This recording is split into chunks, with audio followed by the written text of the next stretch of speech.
28 तारीख को लगन बहुत है न्यौता करेंगे और 29 से दाबम दाम मचा देंगे। जन भावना है कि गांधी परिवार का लड़े और मेरी भी यही भावना है। बैठक पर बैठक, लेकिन फैसला कुछ नहीं और नतीजा अब भी सस्पेंस बरकरार है। बात उन 2 सीटों की जो कांग्रेस का गढ़ रही हैं, लेकिन फिर भी उन्हें उम्मीदवारों को चुनने में डर लग रहा है। अमेठी और रायबरेली जो दोनों सीटें गांधी परिवार का गढ़ कही जाती हैं, इन्हीं सीटों से कांग्रेस के तमाम दिग्गज जनता के आशीर्वाद से कई बार संसद पहुंचे, लेकिन 24 के चुनावी महासमर में इन दोनों सीटों पर प्रत्याशियों का अब तक पता नहीं है। नामांकन की तारीख आई, प्रत्याशी का पता नहीं।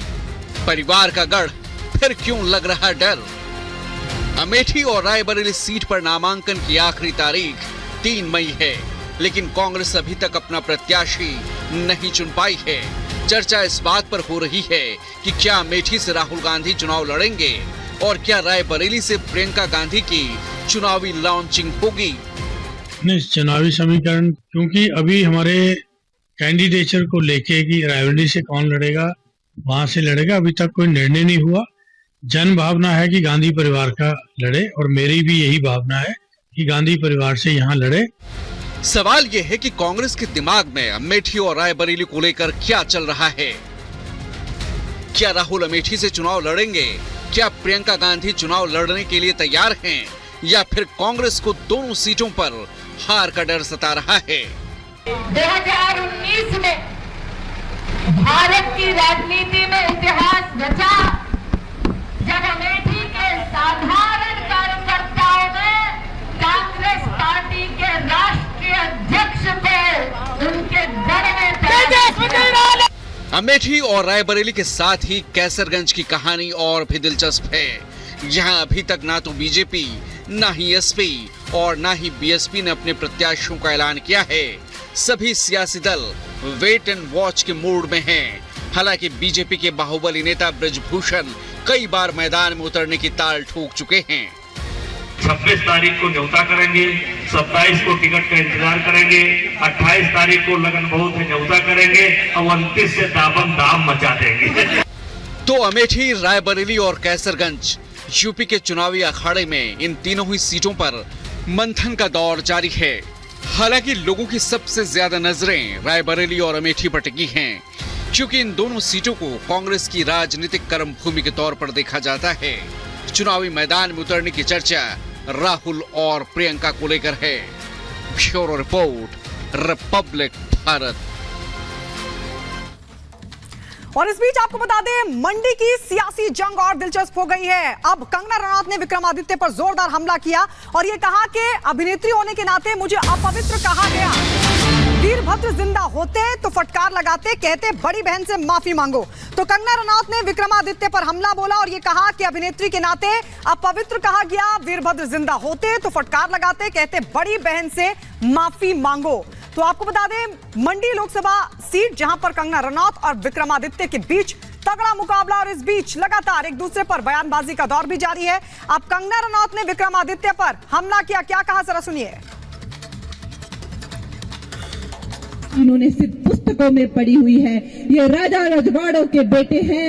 आज वीरभद्र जी, माननीय वीरभद्र जी होते तो उनका दिल भी दुखी होता। उन्होंने अगर अपनी हिमाचल की बेटी, कितना मुश्किल होता है एक पहाड़ी के लिए बाहर जाना और सम्मान कमाना।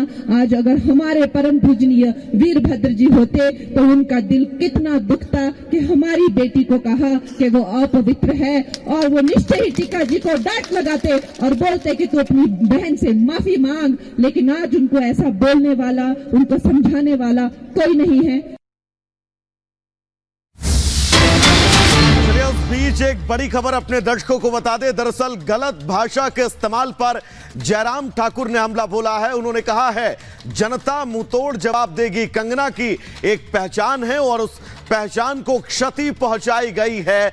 तो गलत भाषा के इस्तेमाल पर जयराम ठाकुर ने अब हमला बोला है और कहा है कि बीजेपी इसका मुंहतोड़ जवाब देगी। बीजेपी के मुंहतोड़ जवाब देने के साथ ही उन्होंने कहा कि कंगना की अपनी एक अलग पहचान है। दरअसल मंडी सीट से बीजेपी की प्रत्याशी कंगना रनौत और विक्रमादित्य के बीच जुबानी जंग जो है वो लगातार जारी है। और अब जयराम ठाकुर ने क्या कुछ कहा है सुनवाते हैं।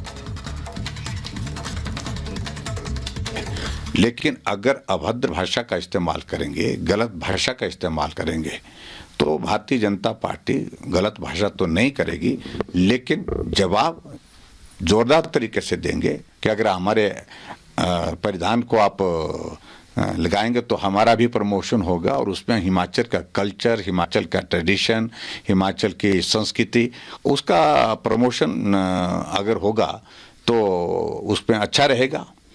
और जब हिमाचल की बेटी हैं वो हिमाचल के परिधानों को अगर पहन करके वो लोगों के बीच में जा रही है तो मैं समझता हूँ कि ये चर्चा का विषय क्यों बनना चाहिए, इस बात से परेशानी क्यों है। जहाँ तक हमारी बात कह रहे हैं, मैं भारतीय जनता पार्टी का प्रदेश में पार्टी का कार्यकर्ता हूँ और पार्टी के कार्यकर्ता के साथ मेरे ऊपर जिम्मेदारी है। कांग्रेस की नेता प्रतिभा सिंह ने कंगना रनौत पर टिप्पणी की है। कंगना की रैली में भीड़ पर कसा तंज, कहा हसीन परी कैसी दिखती है, ये लोग देखने आते हैं, कोई वोट नहीं देगा। भीड़ लग रही है इसका मतलब ये नहीं कि लोग वोट देंगे। टिप्पणी की कि वो हीरोइन है, हसीन है, इसलिए लोग उन्हें देखने आ जाते हैं। अब लोग भी जब उसमें फेसबुक में देखते हैं या उसमें व्हाट्सएप पे देखते हैं तो लोगों को होता हमने भी शानी थी जी, हमने भी देखनी थी कैसी है वो हसीन परी। तो उसको देखने के लिए भी लोग जा रहे हैं, देखने के लिए जा रहे हैं, भाई हमने भी देखनी क्या चीज है वो। पर वो वोट में नहीं कन्वर्ट हो सकते वो लोग, उनका वोट नहीं जा सकता। ठीक है, उसको मौका मिलता, 8-10 साल काम करती तो लोग उसको सराहते।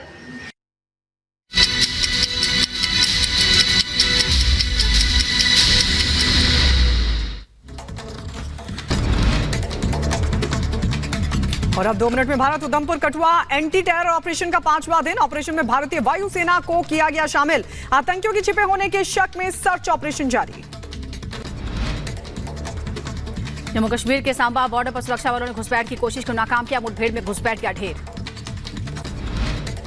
राजस्थान के अजमेर में लोकसभा चुनाव के लिए रीपोलिंग। राजस्थान की सभी 25 सीटों पर 19 और 26 अप्रैल को हुआ था मतदान। बूथ पर पोलिंग पार्टी की गलती के कारण आज फिर वोटिंग। विक्रमादित्य सिंह के अपवित्र वाले बयान पर कंगना रनौत का पलटवार, कहा अगर पूर्व सीएम वीरभद्र होते तो आज डांट कर कहते कि अपनी बड़ी बहन से माफी मांगो।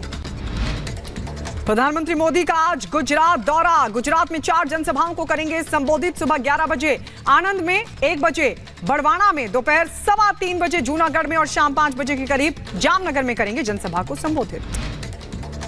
आज यूपी के दौरे पर रहेंगे गृह मंत्री अमित शाह। बरेली, बदायूं और सीतापुर में करेंगे जनसभा। लखनऊ में 5वें चरण की सीटों पर तैयारियों को लेकर संगठनात्मक बैठक भी करेंगे।